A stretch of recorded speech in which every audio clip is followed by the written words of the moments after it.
মানে শেষ করে দেওয়া হয়েছিল। সেই ঘটনা যে জায়গায় ঘটছিল এটাকে বলা হয় ওয়াদিয়ে মুহাসসার।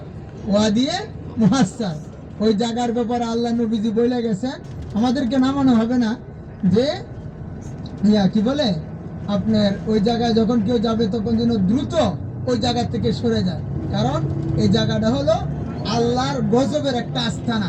কারণ আল্লাহর ঘর ভাঙতে আইছে, তখন আল্লাহ কি আর রক্ষা করবে?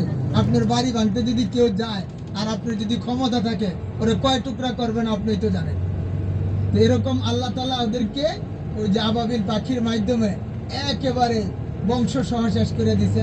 এবং লম্বা এক ঘটনা আছে, এই আব্রাহার বাদশারা যখন মানে হয়েছে, এরপরে আব্রাহার বাদশাহ মনে করেন আপনার এমন রোগ হয়েছে, রোগ হইলে তার আর উঠিয়া চলার মতো কোনো ব্যবস্থা ছিল না। যদিও মরে নাই, কিন্তু কিছুদিন পরে একেবারে পেট ফাটিয়া একেবারে আপনার মনে করেন পুরা সে মরে গেছে। যাক, যে আমরা এই যে আলোচনাগুলো শুনলাম এর সাথে আমরা যাওয়ার আগে আমরা আরেকটা যে গুরুত্বপূর্ণ স্থান, মুহতারাম আল্লাহর মেহমানগণ, আল্লাহর রাস্তায় কথা বলেন না। কথা বললে আমি মাইক দিয়ে দিই, সবাই শুনি, একলা একলা না বলি। কথা বললে মাইক দিয়ে দিই, মাইকে বলেন, সবাই শুনি। এরপরে আমাদেরকে দেখানো হবে জাবালে নূর। যেই জাবালে নূর বা গারে হারা বলে, জাবালে নূর হইল ওই পাহাড় যেই পাহাড়ে কোরআনে কারীম অবতীর্ণ হয়েছিল।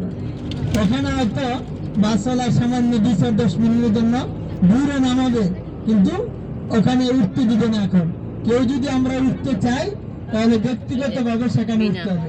এই যে ডান দিকে দেখেন এইগুলো হলো মিনার তাবু।